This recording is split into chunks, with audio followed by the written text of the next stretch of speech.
ओम शांति। 1 नवंबर 2022 के महावाक्य हैं, मीठे बच्चे, अपनी बुद्धि किसी भी देहधारी में नहीं लटकानी है। एक विदेही बाप को याद करना है और दूसरों को भी बाप की ही याद दिलानी है। प्रश्न: अपना जीवन हीरे जैसा श्रेष्ठ बनाने के लिए मुख्य किन बातों का अटेंशन चाहिए? उत्तर: पहला पॉइंट, भोजन बहुत योग युक्त होकर बनाना और खाना है। दूसरा, एक दो को बाप की याद दिलाकर दान देना है। तीसरा पॉइंट, कोई भी विकर्म नहीं करना है। फालतू बात करने वालों के संग से अपनी संभाल करनी है। झरमोई झगमोई नहीं करना है। पांचवा, किसी भी देहधारी में अपनी बुद्धि की आसक्ति नहीं रखनी है। देहधारी में लटकना नहीं है। कदम कदम पर अविनाशी सर्जन से राय लेते रहना है। अपनी बीमारी सर्जन से नहीं छिपानी है। ओम शांति। बच्चे किसकी याद में बैठे हैं? शिव बाबा की।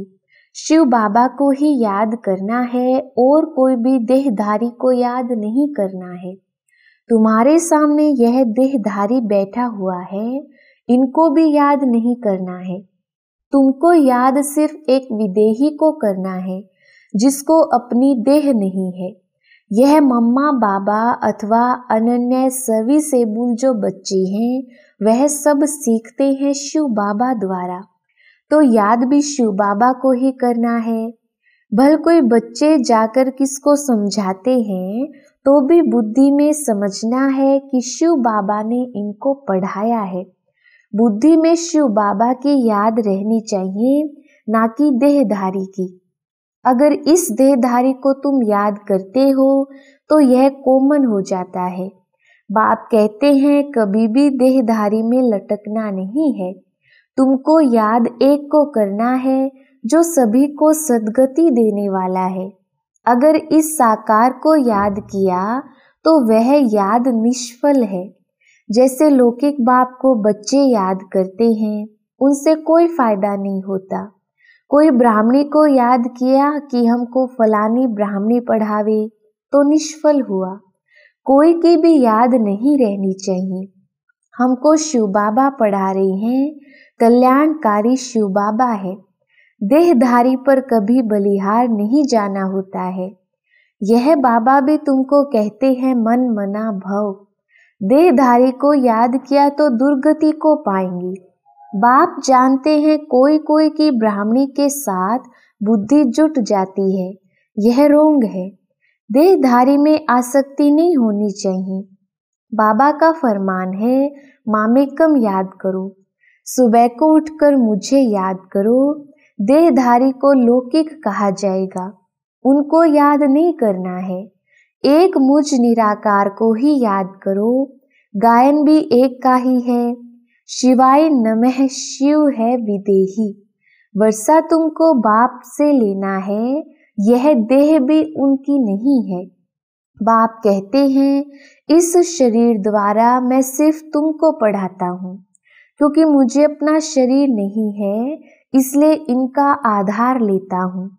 कल्प पहले इन द्वारा मैंने तुम बच्चों को सहज राजयोग सिखाया था, जिससे तुम पावन बने थे।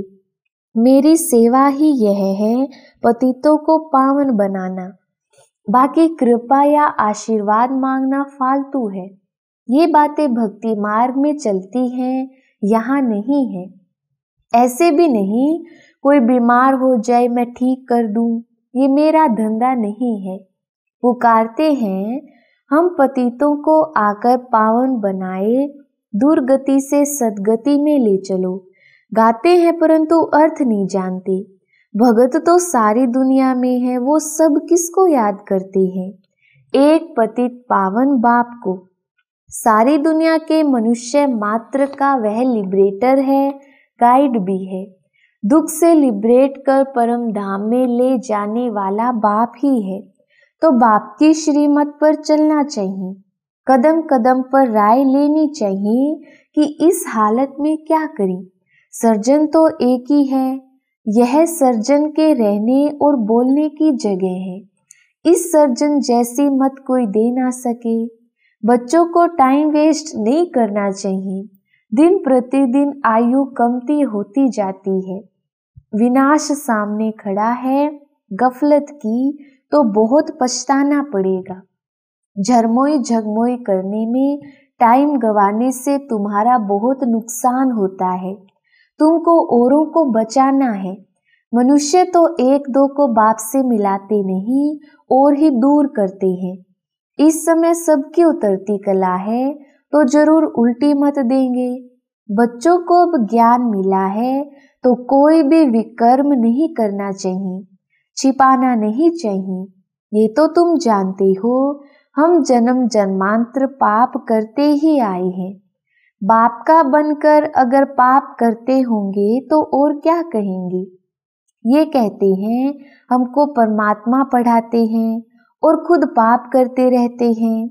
पाप करके फिर ना बताने से वह बोझा उतरता नहीं, आदत पक्की हो जाती है। समझते हैं हमको कोई देखता नहीं है। भगवान तो देखता है ना, नहीं तो सजा कैसे मिलती है गर्भ में। दिल अंदर खाता है कि हमसे यह पाप हुआ। समझो कोई विकार में जाकर फिर यहाँ आकर बैठते हैं। बाप को तो मालूम पड़ता है। बहुत ही तुच्छ बुद्धि है जो समझते नहीं, पाप करते रहते हैं, सुनाते नहीं। कई बातें साकार बाप भी जान लेते हैं परंतु बच्चे सुनाते नहीं हैं। बाप कहते हैं पाप करते रहेंगे तो वृद्धि होती रहेगी, फिर 100 गुना दंड भोगना पड़ेगा। चोर चोरी करता रहता है, उनको चोरी बिगर कुछ सूझता ही नहीं है। उनको जेल बर्ड कहा जाता है। बाप बच्चों को समझाते हैं कि सिवाय बाप की याद दिलाने के और कोई झरमोई झगमोई की फालतू बात करे तो समझो ये दुश्मन है। फालतू बातें ना करनी है ना सुननी है। एक दो को सावधानी देते रहो कि शिव बाबा को याद करो। कोई को फिर गुस्सा भी लगता है कि फलाना मुझे क्यों कहता है, परंतु तुम्हारा फर्ज है याद दिलाना। याद से विकर्म विनाश होंगे। जब तक कर्मातीत अवस्था नहीं आई है तो मनसा वाचा कर्मणा कुछ ना कुछ भूलें तो होती रहती है। कर्मातीत अवस्था पिछाड़ी में आएगी। सो भी थोड़े पास विद ओनर होंगे। जो सर्विस नहीं करते उनकी ये अवस्था आएगी नहीं। सर्विस पर जो रहते हैं वो एक दो को याद कराते रहते हैं। परमपिता परमात्मा के साथ तुम्हारा क्या संबंध है। बाबा अपना मिसाल बताते हैं कि मैं भी भोजन पर बैठता हूँ, स्नान करता हूँ, तो मुझे भी याद दिलाओ कि शिव बाबा को याद करो। भल खुद याद ना भी करे परंतु बाबा का डायरेक्शन अमल में लाना चाहिए। अगर अपना कल्याण करना चाहते हो तो याद दिलाओ एक दो को। ब्रह्मा भोजन की बहुत महिमा है। भोजन बनाने वाले ब्राह्मणों का योग ठीक चाहिए, तब तो भोजन में ताकत आएगी। याद से ही तुमको जीदान मिलता है। अपना हीरे जैसा जीवन बनाना है। सहजते सहज बात है, मुझे याद करो पवित्र बनो। पतित बने तो 100 गुना दंड पड़ जाएगा। मुझ बाप को याद करते रहेंगे तो विकर्म भी विनाश होंगे और हम वर्षा भी देंगे। थोड़ा याद करेंगे तो वर्षा भी थोड़ा मिलेगा। गीता में भी आदि और अंत में आता है मन मना भव। कोई भी देहधारी की याद नहीं आनी चाहिए। शिव बाबा को याद करेंगे तो तुम्हारा कल्याण होगा, पाप दग्ध होंगे। गंगा में स्नान करने से कोई पाप विनाश नहीं होते हैं। भल कहते हैं भावना है परंतु भावना ही रोंग है। गंगा पतित पावनी नहीं है। पतित पावन एक बाप है। कोई भी स्थूल चीज को तुम्हें याद नहीं करना है, एक शिव बाबा को ही याद करना है। आत्मा कहती है हे गॉड फादर, हे परम पिता परमात्मा। बाप कहते हैं मैं आया हूँ तुमको बिल्कुल सहज उपाय बताता हूँ कि मुझे याद करो। अंत में मेरी याद रहेगी तो तुम मेरे पास चले आएंगे। जीव और आत्मा है ना। मनुष्य आत्मा को पाप आत्मा, पुण्य आत्मा कहा जाता है। पुण्य परमात्मा नहीं कहा जाता है। आत्मा ही पतित बनती है तो फिर शरीर भी पतित मिलता है। बाप आत्माओं से बात करते हैं। आत्मा अविनाशी है, बाप बच्चे दोनों अविनाशी हैं। बाप कहते हैं, लाडले सिकिल अधे बच्चों, मैं एक ही बार आकर तुमको पावन बनाता हूँ। तुमको आत्म अभिमानी बनाए कहता हूँ, अशरीरी भव। मुझ बाप को याद करो। बस यह है आत्मा की यात्रा, वह होती है शारीरिक यात्रा। यहाँ तो तुम जानते हो कि आत्माओं को अब वापिस जाना है। योग अग्नि से ही तुम्हारे जन्म जन्मांतर के पाप कटेंगे। तुम्हें ब्राह्मण बनना है, नहीं बनेंगे तो प्रजा में हल्का पद पाएंगे। कुछ ना कुछ सुनते हैं तो उसका विनाश नहीं होगा। जो अच्छी तरह पढ़ेंगे पढ़ाएंगे वही ऊंच पद पाएंगे। सहजते सहज बात है याद की। परमपिता परमात्मा को याद करना है। ऊंचते ऊंच एक ही भगवान है, इसलिए गीत भी शिव बाबा का ही गाने से ठीक है। तुम्हारी बुद्धि वहां रहनी चाहिए कि शिव बाबा हमको सुनाते हैं। अभी नाटक पूरा होता है। हम सब एक्टर्स को अब शरीर का भान छोड़ वापिस घर जाना है। बाप को याद करने से विकर्म विनाश होंगे। फिर जितना याद करेंगे उतना ऊंच पद पाएंगे। जैसे एक पिल्लर बनाते हैं ना, जहां दौड़ी लगाए हाथ लगाते हैं, फिर जो पहले पहुंचे। तुम्हारा पिल्लर शिव बाबा है। याद के यात्रा की दौड़ी है। जितना याद करेंगे उतना जल्दी पिल्लर तक पहुंचेंगे। फिर आना है स्वर्ग में। इस यात्रा में थकना नहीं है।